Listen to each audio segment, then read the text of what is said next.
अस्सलाम वालेकुम, hello everybody, this is doctor Rumana Arooj. Welcome to my channel. आज मैं आप सबसे एक बहुत कॉमन और बहुत ज़्यादा पेनफुल कंडीशन के बारे में डिस्कस करूंगी। ये मिरेकल्स ऑफ होम्योपैथी जो है हमारा सीरीज, उसका पार्ट 3 है। थर्ड डिजीज है। मैंने ऑलरेडी आपसे किडनी स्टोन्स और पीसीओएस के बारे में आपको समझाया था।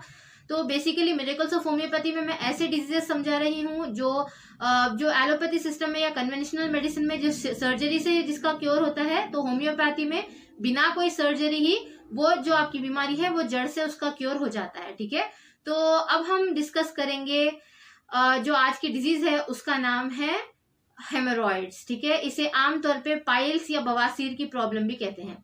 तो बेसिकली पहले हम जानते हैं कि पाइल्स का मतलब क्या है।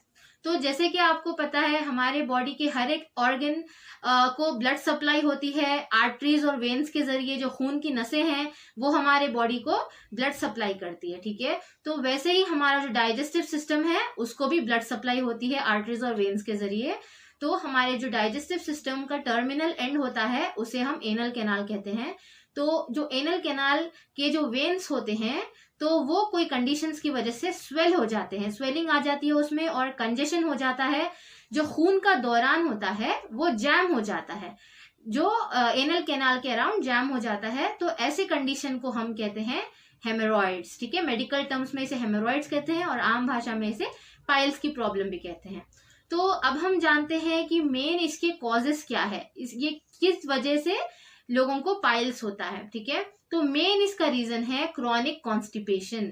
कॉन्स्टिपेशन का मतलब जो कब्ज की प्रॉब्लम होती है, जो बहुत जमाने से अगर आपको कब्ज की प्रॉब्लम है तो ये मेन रीजन है। इसकी वजह से जो आप ज्यादा प्रेशर एक्सर्ट करते हो, जो ज्यादा स्ट्रेन करते हो, उसकी वजह से जो आपके एनस के अराउंड के वेन्स है वो स्वेल हो जाते हैं और उसमें कंजेशन हो जाता है और आपको ये पाइल्स की प्रॉब्लम होती है। इसके और रीजंस क्या है? Sedentary lifestyle. अगर आपको एक्सरसाइज करने की ज्यादा आदत नहीं है, आप एक जगह बैठने की आपको आदत है, तो इसकी वजह से भी आपको पाइल्स की प्रॉब्लम हो सकती है। अगर आप ज्यादा जंक फूड खाते हो, आप घर का खाना नहीं खाकर रेस्टोरेंट्स का फूड ज्यादा प्रेफर करते हो, तो इसकी वजह से भी आपको पाइल्स की प्रॉब्लम हो सकती है। पाइल्स की प्रॉब्लम बहुत कॉमन है प्रेगनेंसी के दौरान और डिलीवरी के बाद। ठीक है, और स्मोकिंग, अल्कोहल यूजेज, और अगर आपकी डाइट में फाइबर कम है और आप पानी कम पीते हो तो इसकी वजह से भी आपको पाइल्स की प्रॉब्लम हो सकती है। अगर आप हैवी वेट्स उठाते हो, वेट लिफ्टर हो, तो ऐसे लोगों में भी पाइल्स की प्रॉब्लम बहुत ही कॉमन है। ठीक है, तो ये हो गए कुछ कॉजेस जिसकी वजह से हेमोरॉइड्स, पाइल्स या बवासीर की शिकायत आपको हो सकती है। अब हम देखते हैं कि ये पाइल्स के मेन टाइप्स कितने हैं। ठीक है, तो मेन पाइल्स के 2 टाइप्स है अगर हम ब्रॉडली क्लासिफाई करेंगे तो। एक है इंटरनल पाइल्स, अभी एक है एक्सटर्नल पाइल्स। ठीक है, तो जो ये इंटरनल पाइल्स होते हैं उसमें जो ये वेन्स की स्वेलिंग होती है एनल कैनाल की, वो जो है एनल कैनाल के अंदर होती है। एक 3 to 4 सेंटीमीटर्स एनस के अंदर अगर आपको स्वेलिंग आ जाए वेन्स में तो उसे हम कहते हैं इंटरनल पाइल्स। और जो एक्सटर्नल पाइल्स है वो जो आपकी एनस की मार्जिन है वहां पर आपको वेन्स की स्वेलिंग हो जाएगी और ये जो वेन्स की स्वेलिंग है ये बाहर तक प्रोट्रूड हो जाएगी, लम्स फॉर्म करेगा, इसे हम कहेंगे एक्सटर्नल पाइल्स। ठीक है, तो अब हम जानते हैं कि मेन ये पाइल्स जो प्रॉब्लम है, ये इतनी पेनफुल प्रॉब्लम है, इसके सिम्टम्स आखिर क्या है। ठीक है, ये प्रॉब्लम में आखिर क्या होता है। तो इसमें क्या होता है, इसमें मेन ब्लीडिंग होती है। ठीक है, जो इंटरनल पाइल्स है, इंटरनल पाइल्स में ब्लीडिंग बहुत ज्यादा होती है।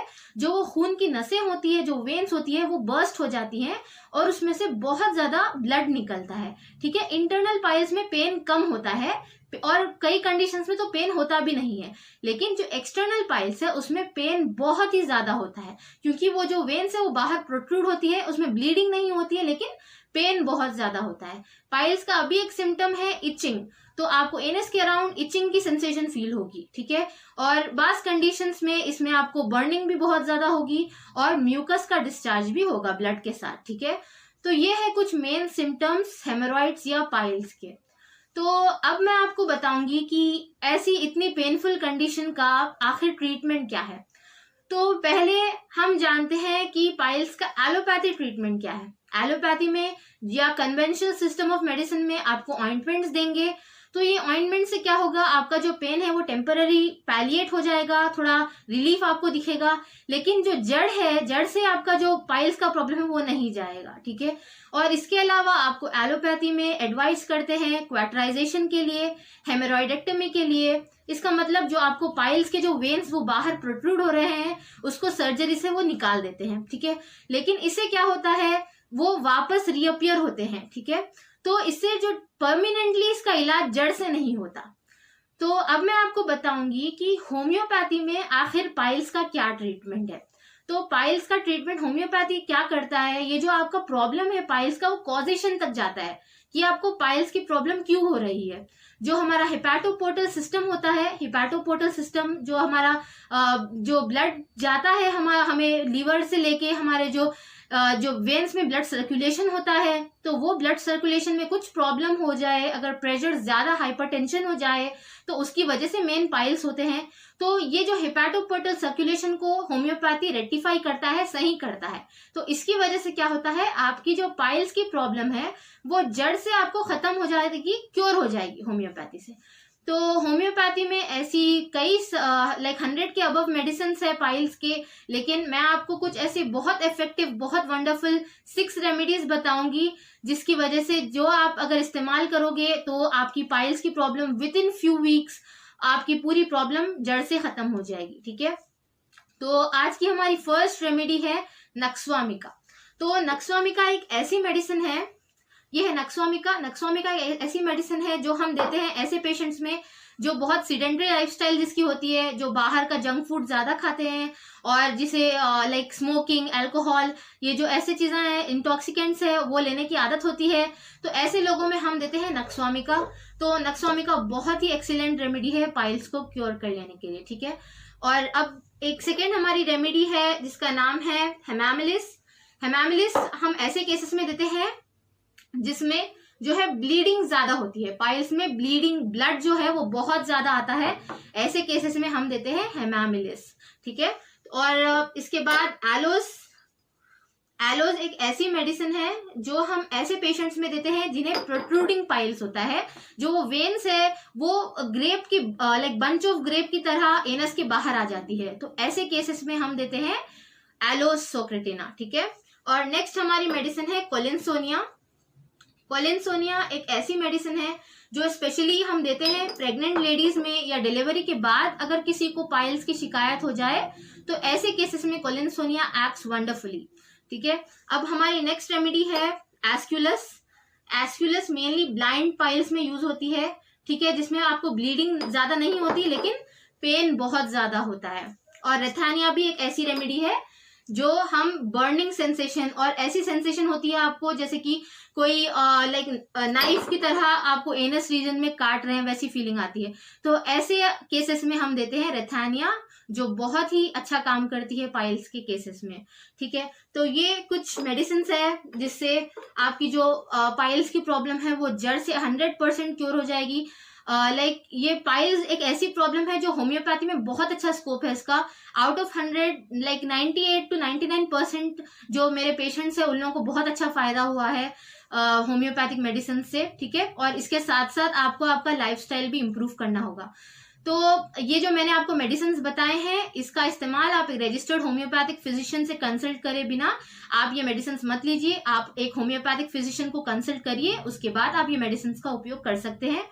You can surely consult me, consultation details मैं डिस्क्रिप्शन बॉक्स में दूंगी, ठीक है। और अब हम जानते हैं कि ये जो पाइल्स की प्रॉब्लम है इसको हम मैनेज कैसे कर सकते हैं, दवाई के साथ साथ हम क्या प्रिकॉशनरी मेजर्स लेंगे जो अगर हम करेंगे तो हमें पाइल्स की प्रॉब्लम नहीं होगी, और जिसको ऑलरेडी पाइल्स की प्रॉब्लम है वो मेडिसिन के साथ साथ और क्या करें तो वो जल्दी उनको फायदा होगा, ठीक है। तो पहली चीज आपको आपकी डाइट में फाइबर बढ़ाना होगा, क्योंकि मेन पाइल्स का रीजन आपको पता है, पाइल्स का कॉज क्या है, कॉन्स्टिपेशन। तो हमें कॉन्स्टिपेशन को रेक्टिफाई करना होगा। अगर आप कॉन्स्टिपेशन को रेक्टिफाई करेंगे आपके पाइल्स की प्रॉब्लम जल्द से जल्द क्योर हो जाएगी, ठीक है। तो आपको फाइबर ज्यादा लेना होगा। फाइबर एटलीस्ट 20 to 30 ग्राम्स आपकी डाइट में रोज होना चाहिए। फाइबर किस में होता है ज्यादा, फ्रूट्स में होता है, लीफी वेजिटेबल्स में होता है, ठीक है। और मैं तो अपने पेशेंट्स को रिकमेंड करती हूँ ओट्स लेने के लिए। ओट्स बहुत अच्छा सोर्स है फाइबर के लिए, और आपका जो बबल मूवमेंट है वो बहुत ही अच्छा हो जाएगा ओट्स लेने से, ठीक है। और सेकेंड चीज है, आपको आपका वाटर इनटेक बहुत इंक्रीज करना होगा, ठीक है। आप जो पानी पीते हो आपको at least 3 litres of water per day पीना होगा। थर्ड, आपको थोड़ा एक्सरसाइज करनी होगी, थोड़ी वॉकिंग करनी होगी, आपको सीडेंट्री लाइफस्टाइल अवॉइड करना होगा। अगर आप अल्कोहल या स्मोकिंग करते हो तो आपको वो क्विट करना होगा, ठीक है। तो और आप अगर वेट लिफ्टिंग करते हो तो आप वो अवॉइड करिए। और आप जब स्टूल पास करते हो तो आपको स्ट्रेन करना या ज्यादा प्रेशर एक्सर्ट करने से परहेज करना चाहिए, क्योंकि इसका मेन रीजन यही है कि आप जब प्रेशर लगाते हो तो आपके वेन्स में कंजेशन होता है और आपके वेन्स जो है वो बर्स्ट हो जाते हैं, ठीक है। तो आप ये जो मैंने आपको चीजें बतलाई हैं, आप ये इस पर इम्प्लीमेंट करिए और आप होम्योपैथिक रेमेडी यूज करिए अगर आपको पाइल्स की शिकायत है तो। और आप देखेंगे कि विद इन नो टाइम आपको बस एक 15-20 डेज में आपको अच्छे से फर्क दिखेगा, और बस कुछ ही महीनों में आपका ये परमानेंटली पाइल्स का प्रॉब्लम खत्म हो जाएगा। तो टिल देन आज के लिए बस इतना ही फ्रेंड्स। और आप अगर आपने मेरे चैनल को सब्सक्राइब नहीं किया है, चैनल को सब्सक्राइब करिए। अगर आपको वीडियो इन्फॉर्मेटिव लगा हो तो वीडियो को आप लाइक करिए, कमेंट करिए, कमेंट में बताइए मुझे आपको और कौन से प्रॉब्लम्स के ऊपर, कौन से डिजीजेस के ऊपर एक्सप्लेनेशन चाहिए। और जिसको भी आपके फैमिली में या फ्रेंड्स में पाइल्स की प्रॉब्लम है, आप उन तक ये वीडियो को पहुंचाइए। Till then have a great day. Thank you friends.